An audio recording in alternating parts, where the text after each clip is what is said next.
تو جدا ہی ایسے موسموں میں ہوا جب درختوں کے ہاتھ پھولوں سے خالی تھے۔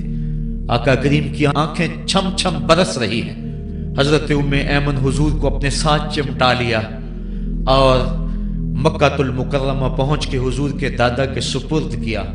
2 سال تک وہ حضور علیہ السلام کو اپنی کفالت میں انہوں نے رکھا۔ کعبۃ اللہ کے سائے میں ان کی مسند بچتی تھی اور ان کے بیٹوں میں سے اور قوم کے کسی فرد کو یہ ہمت نہیں ہوتی تھی کہ اس مسند کے اوپر بیٹھے، دور ہٹ کے بیٹھتے تھے، لیکن حضور جب آتے تو اس مسند کے اوپر چڑھ کے بیٹھ جاتے۔ حضور کے چچا اور حضور کے دیگر عزیز و اقارب کہتے کہ بیٹا نہ چڑھو، تو حضرت عبد المطلب کہتے رہنے دو، یہ بڑی شان والا بیٹا ہے۔ ان سے محبت کرتے، ان کو اپنے ساتھ سلاتے۔ 8 سال کی حضور کی عمر ہوئی کہ امیر قریش کا بھی انتقال ہو گیا۔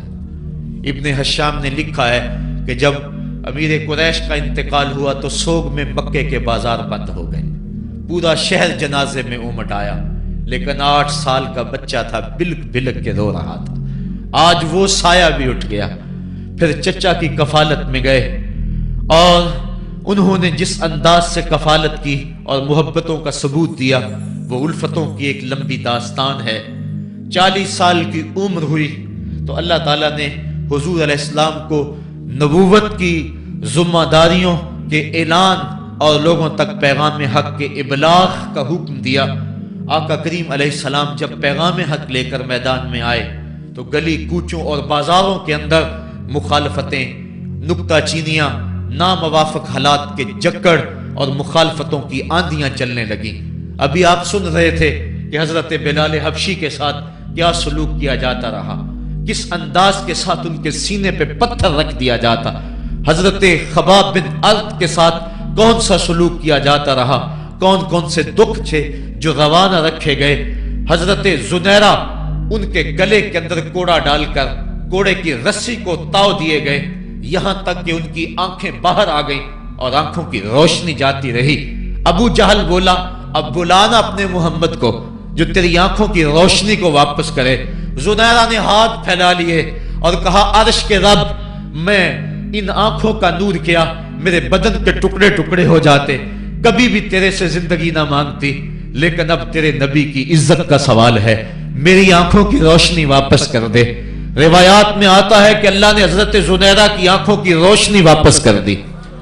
تکلیفیں آئیں، دکھ آئے۔ مکے کے چوک کے اندر حضرت سمیہ کو نیزہ مار کر ابو جہل نے شہید کیا۔ یہ اسلام کی پہلی شہیدہ تھی جن کا خون مکے کے ریگزار کے اندر گرا۔ حضرت یاسر کو شہید کیا گیا۔ یہ حضرت عمار ابن یاسر کے والد تھے اور سمیہ حضرت عمار ابن یاسر کی والدہ ماجدہ تھی۔ حضرت عمار ابن یاسر کو تختہ ستم پہ رکھا گیا اور انہیں کوڑوں سے ان کی تواضع کی گئی۔ آقا کریم آئے، عمار ابن یاسر دکھوں اور اذیتوں میں سے 2-4 تھے۔ آقا کریم نے سر پہ ہاتھ رکھا اور کہا صبرن آل یاسر، صبرن آل یاسر ان موعدکم الجنہ۔ کہا آل یاسر صبر کرو، آل یاسر صبر کرو، میں تمہیں جنت کا وعدہ دیتا ہوں۔ تکلیفیں آئیں، دکھ سہے۔ اس راستے کے اندر مکے کی گلیوں میں حضور کے ساتھ جو سلوک ہوا کون بھول سکتا ہے۔ کبھی کانٹے بچھ رہے ہیں، کبھی حضور کی راہوں میں گڑھے کھودے جا رہے ہیں، کبھی اوجریاں ڈالی جا رہی ہیں بدن اطہر کے اوپر۔ ابو لہب اپنے گھر کا کوڑا اٹھا کر حضور کی دہلیز پہ ڈال جاتا ہے۔ عقبہ بن ابی معیط حضور کے گلے کے اندر کپڑا ڈال کے اس کو تاؤ دیتا ہے۔ حضور فرماتے ہیں جتنے دکھ اس نے مجھے دیے کسی نے نہیں دیے۔ اذیتوں کی داستانیں رقم ہو رہی ہیں۔ آقا کریم علیہ السلام کے شفیق چچا بھی انتقال کر جاتے ہیں۔ جب گھر آتے تو اپنی زوجہ حضرت خدیجہ الکبریٰ سے دکھڑے کہتے، وہ بھی انتقال کر جاتی ہیں۔ اس سال کا نام عام الحزن رکھا جاتا ہے، دکھوں کا سال، مصیبتوں کا سال۔ آقا کریم بہت دل برداشتہ ہوئے قوم سے، پھر سوچا چل طائف چلتا ہوں اور طائف والوں کو پیغام حق دیتا ہوں، شاید میری آواز پر وہ لبیک کہہ دیں۔ 1 مہینے کا سفر کر کے حضرت زید بن حارثہ کو ساتھ لے کر طائف پہنچے۔ ان کے 3 سردار تھے، عبد یالیل بن عمر، حبیب بن عمر اور مسعود بن عمر۔ ان کے پاس جا کر پیغام حق دیا۔ کہا تمہاری بھلائی کا سندیشہ لے کر بڑی دور سے چلا ہوں، میری دعوت کو قبول کر لو، دنیا میں بھی کامیابی، آخرت میں بھی کامرانی تمہارا مقدر ہوگی۔ یہ دعوت پیش کی۔ انہوں نے کہا کہ ہم تمہاری دعوت کو مسترد کرتے ہیں۔ ایک بولا کہ اور کوئی زمانے میں بندہ نہیں تھا جس کو نبوت ملتی، تجھے ملنی تھی۔ کسی نے کچھ کہا، تانے دیے، دل دکھایا حضور کا۔ آقا کریم نے فرمایا اس فعلتم ما فعلتم فقدموا علیہ، تم نے جو مجھ سے کہا سو کہا، تم نے جو میرے ساتھ سلوک کیا وہ تمہاری مرضی، اتنا میرے سے وعدہ کرو کہ یہ بات کہ میں تمہارے پاس آیا ہوں دعوت دین دینے کے لیے، تمہیں پیغام حق دینے کے لیے، اس کو پوشیدہ رکھو گے، مخفی رکھو گے، تاکہ مکے والے میرے دشمن ہیں، اور جب انہیں پتا چلا کہ طائف گئے ہیں تو وہ طائف والوں نے بھی دعوت قبول نہیں کی تو وہ تمسخر کریں گے، مجھے نشانہ تدہیق بنائیں گے، لہذا جو کہا سو کہا، اپنے اندر اس بات کو راز رکھو۔ انہوں نے کہا کہ ہم کیوں راز رکھتے پھریں؟ انہوں نے افشا کیا، بلکہ اوباشوں کے ہاتھوں میں پتھر دیے۔ حضرت ام المومنین سیدہ عائشہ صدیقہ رضی اللہ تعالی عنہ، محبوب کائنات، کہتی ہیں کہ ایک دن میں نے حضور سے پوچھا کہ آقا احد کے دن سے سخت دن بھی کبھی زندگی میں آپ پر آیا ہے؟ فرمایا ہاں عائشہ، جب طائف کے بازاروں میں تیری قوم نے مجھے پتھر مارے تھے تو یہ دن احد کے دن سے بھی سخت تھا۔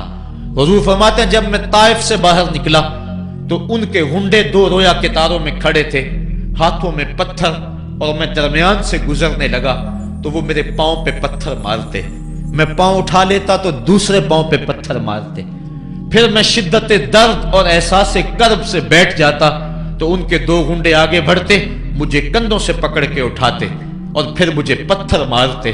فرمایا اے عائشہ یہ دن احد کے دن سے بھی سخت تھا جب تیری قوم نے طائف کے بازاروں میں مجھے پتھر مارے۔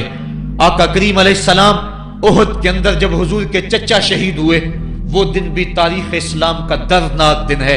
آقا کے سر پہ پٹی بندھی ہوئی تھی، آنکھوں میں آنسو تھے، اور بار بار پوچھتے تھے ما فعل امی، میرے چچا کی بات سناؤ۔ جب بتایا گیا حضور حضرت حمزہ شہید ہو گئے تو آقا کریم ان کی لاش پہ گئے، دیکھا کہ ان کا پیٹ چاک ہے، ان کی ناک کاٹ دی گئی ہے، ان کی زبان کاٹ دی گئی ہے، ان کا دل نکال لیا گیا ہے، ان کی آنکھوں میں نیزے چبھوئے گئے ہیں اور ان کے کان کاٹ لیے گئے ہیں۔ آقا کریم کی آنکھوں میں اشک تھے، اور آقا کریم ما فعل امی، میرے چچا کا کیا ہوا؟ آقا کریم اپنی زبان پہ یہ لفظ لا رہے تھے، اور پھر جب حضرت صفی آئیں اور ان کے پاس دو کفن کے ٹکڑے تھے، دو کفن کے کپڑے تھے، جب حضرت امیر حمزہ کو کفن دیا جانے لگا، کہا 7 انصاری کی لاش پڑی ہوئی ہے، کہا انہیں بھی کفن دو، میرا حمزہ 2 کپڑوں میں اور اسے 1 کپڑا بھی نصیب نہ ہو، محمد عدل کرنے آیا ہے، انصاف کرنے آیا ہے۔ اب جب کپڑے پھیلائے گئے تو 1 کپڑا لمبا تھا، 1 کپڑا چھوٹا تھا۔ عرض کی حضور یہ جو بڑا کپڑا ہے یہ امیر حمزہ رضی اللہ تعالیٰ عنہ کو دے دیں اور چھوٹا انصاری کو دے دیں۔ کہا نہیں، میں انصاف کرنے آیا ہوں، قرعہ ڈال لو کس کے حصے میں کون سا کپڑا آتا ہے۔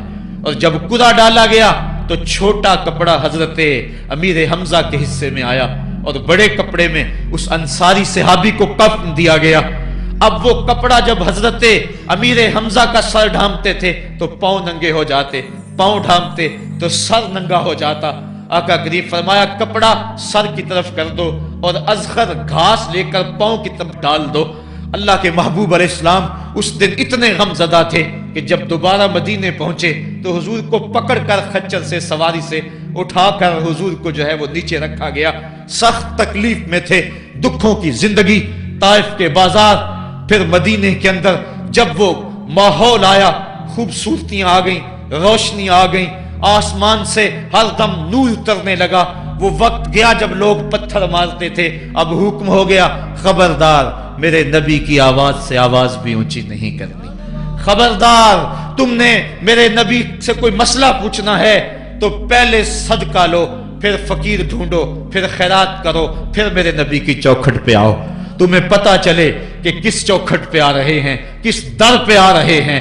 آقا کریم علیہ السلام اس ماحول کے اندر گھر میں خوش ہیں، آنگن میں خوشیاں ہیں، پھول کھلے ہوئے ہیں۔ حضرت ابراہیم علیہ السلام حضور کے شہزادے حضور کی ران پہ بیٹھے ہوئے ہیں، حضرت امام حسین بھی دوڑتے دوڑتے آئے اور وہ بھی حضور کی ایک ران پہ بیٹھ گئے۔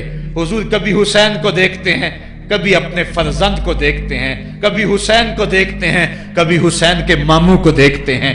حضرت ابراہیم اور حضرت امام حسین رضی اللہ تعالیٰ عنہ دونوں کو دیکھ کر اللہ کے محبوب خوش ہو رہے ہیں۔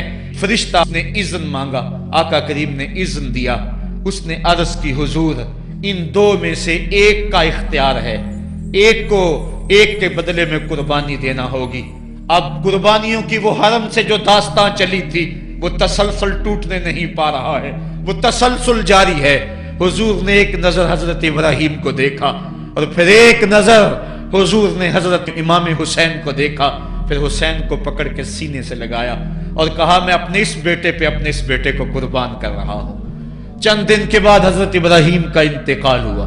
حضور کو جب خبر پہنچی، آقا کریم کی آنکھیں آنسو برسا رہی تھی۔ وَأَيْنَ رسول اللہ تدمعان، حضور کی آنکھوں میں آنسو جاری تھے اور حضور اپنے بیٹے کے سرہانے بیٹھے، پیشانی پہ ہاتھ رکھا، کہا بیٹا آنکھیں رو رہی ہیں، دل غم زدہ ہے، لیکن زبان سے وہی کہوں گا جس سے رب راضی ہوگا۔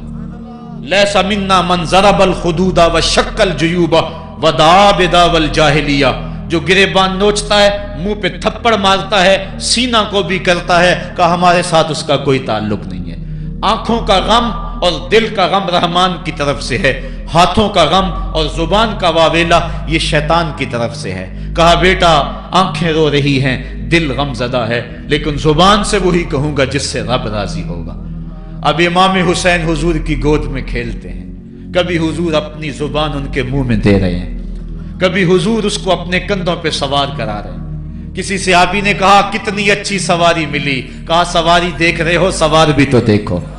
کبھی سجدے میں ہیں تو حسین پشت پہ آ کے سوار ہو جاتے ہیں، آقا سجدے کو طول دے رہے ہیں۔ حضرت اسامہ بن زید رضی اللہ تعالیٰ عنہ فرماتے ہیں رات کافی بیت چکی تھی، میں حضور کے در پہ گیا۔ صحابہ حضور کے در پہ چوکھٹ پہ دستک نہیں دیا کرتے تھے، حضور کی چوکھٹ پہ لگ کے بیٹھ جاتے، آقا کریم اپنی مرضی سے آتے، صحابہ دکھڑا کہہ لیتے، کہانی کہہ لیتے، جو پوچھنا تھا پوچھ لیتے۔ لیکن اگر کبھی حالت ناگزیر ہوتی، کبھی ایمرجنسی حالات بنتے تو صحابہ اپنی انگلیوں کے پوروں کے ساتھ حضور کے دروازے پہ دستک دیتے۔ کانت تکرہ ابواب النبی بالاظافر، اللہ اکبر۔ حضور تشریف لائے، حضور سے حاجت کہی۔ یہ 14ویں صدی کی مصیبت ہے کہ نبی سے مانگنا نہیں چاہیے، اگر نبی سے نہیں مانگنا تو کس سے مانگے؟ اور کون سی چوکھٹ ہے جس در پہ جھولی پھیلائیں؟ کون سا دوارہ ہے جہاں کشکول پھیلا کے کہیں کہ ہماری جھولی بھر دی جائے؟ اور جتنے بھی سہارے ہیں سبک کرتے ہیں، عزت نفس بڑھاتا ہے سہارا تیرا، ہر آسرا ذلیل کرتا ہے، نبی کا آسرا بندے کو سر بلند کرتا ہے۔ حضرت اسامہ بن زید کہتے ہیں میری حاجت پوری ہو گئی، لیکن میں نے کیا ماجرا دیکھا، جب حضور گفتگو کر رہے ہیں، دوران گفتگو اللہ کے محبوب کمبل اوڑھ کے یوں ہی آ گئے تھے، حضور کے دائیں بائیں سے حرکت کا احساس ہوتا ہے جس طرح اندر کوئی چیز ہے۔ میری حاجت پوری ہوئی تو مجھ سے نہ رہا گیا، میں نے پوچھ لیا، میں نے کہا بندہ نواز یہ کیا ماجرا، آپ کمبل اوڑھا ہوا ہے اور اندر سے کسی کی حرکت کا احساس ہے۔ فکشفہ، حضور نے کمبل کو کھول دیا، فائز الحسن والحسین علی وارکیہ، تو ایک پہلو سے امام حسن لپٹے ہوئے تھے، ایک سے امام حسین لپٹے ہوئے تھے۔ کہا یہ میرے بیٹے ہیں، یہ میری بیٹی کے بیٹے ہیں، اے اللہ میں ان سے پیار کرتا ہوں، تو بھی ان سے پیار کر، اور جو ان سے پیار کرے میرے مالک تو اس سے بھی پیار کر۔ اور ایک دن فرمایا حسین منی وانا من الحسین، لوگو حسین مجھ سے ہے اور میں حسین سے ہوں۔ لمحے بیتتے گئے، پھر وہ جاں گداز لمحے بھی آئے جب صحابہ کی چیخیں نکل رہی تھی، جب مسجد نبوی اجڑ رہی تھی، جب حجرہ عائشہ کے اندر اللہ کے محبوب اپنے رب کے ہاں جانے کی تیاریاں کر رہے تھے، جب سیدہ فاطمہ کے لبوں پہ یہ لفظ تھے سبت علیہ مصائب لو سبت علی الارض سرنا لیالیا،